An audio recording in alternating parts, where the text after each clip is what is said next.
अस्सलाम वालेकुम। आज मैं आपको मुताले पाकिस्तान के तफसीली जवाबात करने का तरीका बताऊंगी कि उनमें आप कैसे अच्छे तरह से मार्क्स स्कोर कर सकते हैं। इसमें सबसे पहले अगर आप अपनी तफसीली जवाबात 3 आते हैं, उनमें से 2 करने होते हैं, तो सबसे पहले आप हेडिंग्स दे दें। जब आप शॉर्ट आंसर्स कर लें तो फिर आप लॉन्ग आंसर्स की तरफ जाएं, और अगर आप उर्दू में मुताला है तो आप तफसीली जवाबात की हेडिंग दे सकते हैं। आप ये देखिएगा कि मैं कैसे दे रही हूँ। देखिए, तफसीली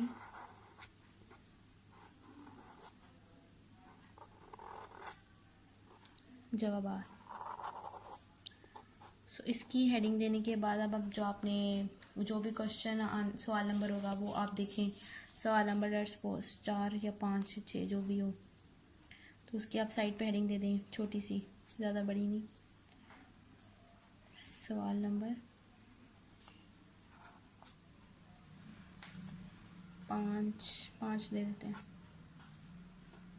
इस तरह से अब जो आपका सवाल पूरा आया था, क्योंकि 2 ही सवाल होते हैं तो आप पूरा सवाल लिख भी सकते हैं, और उसमें आपको कोशिश ये होनी चाहिए कि आप मैक्सिमम नंबर ऑफ हेडिंग्स उस क्वेश्चन में डालें, और उसकी मैक्सिमम लेंथ 8 पेजेस होनी चाहिए। 8 पेजेस तो कम से कम आपके होने ही चाहिए। तो लेट्स सपोज अगर कोई एक सवाल आता है, कदीम वादी सिंध की सकाफत की खसूसियात बयान करें, तो उसको आप पहले इतने लाइन में आप क्वेश्चन लिख दें, ताकि पता चले कि आप कौन सा क्वेश्चन कर रहे हैं। कदीम वादी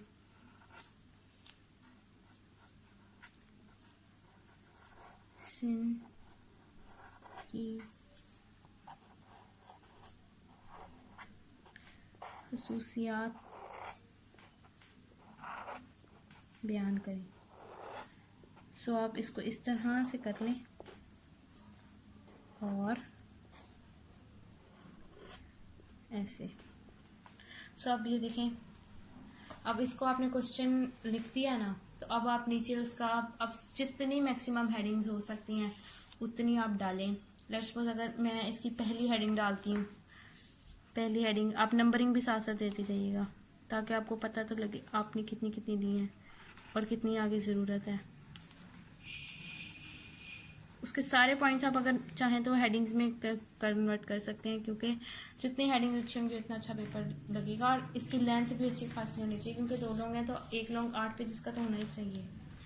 तो सबसे पहले आप पस मंज़र की हेडिंग दे दें, फिर दूसरे नंबर पे आप दे दें, ये इसमें थोड़ा लिखें भी, लेकिन मैं जगह नहीं छोड़ी, क्योंकि ताकि एक ही पेज में सारी हेडिंग्स कवर कर पाऊँ। दूसरी हेडिंग दे दें वादी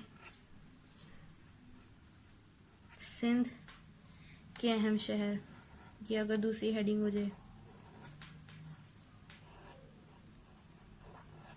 अहम शहर।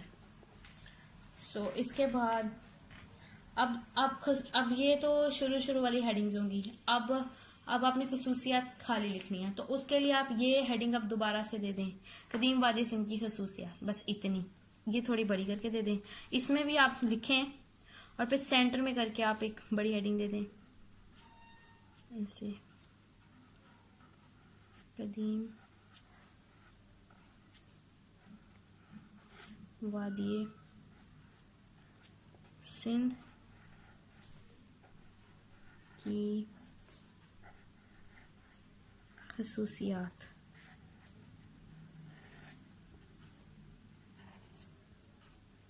ये इस तरह से आप हेडिंग दे दें, और उसके बाद फिर आप 1 2 3 जितनी आपकी हेडिंग्स बन सकें खसूसियात की, मिनिमम 10 to 11 इसकी बनती है। अब मैं सारी तो नहीं लिख सकती, तो एक लिख के बता देती हूँ, और फिर उसी तरह ही आपने दोबारा से नंबरिंग स्टार्ट कर देनी है, क्योंकि अब ये बीच में सेकंड हेडिंग आई है, तो उसके बाद आपने दोबारा से स्टार्ट करनी है।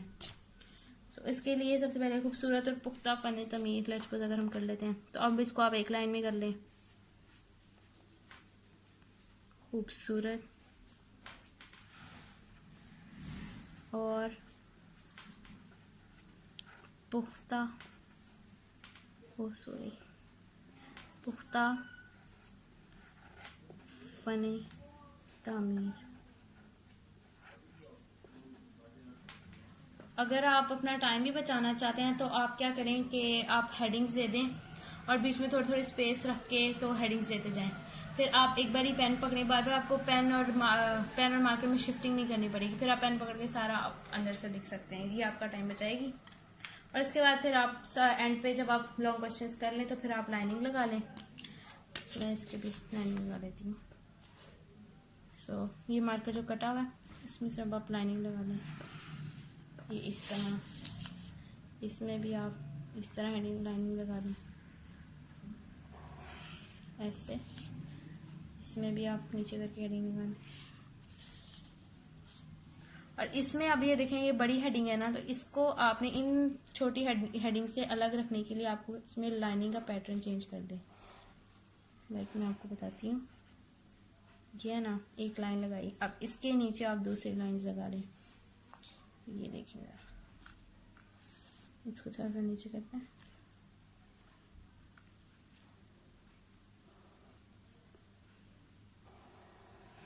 ये देखिए 3 लाइनिंग्स लग गई। अब ये देखें, इन सब हेडिंग्स में बड़ी हेडिंग में फ़र्क आ रहा है। और यहाँ पे भी आप इस तरह से हेडिंग्स डाल दें,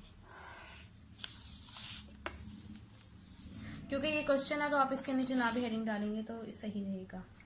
सो अब इससे आप सारा एंड करके 8 पेजेस लिखें तो आपको अच्छे नंबर मिल सकते हैं।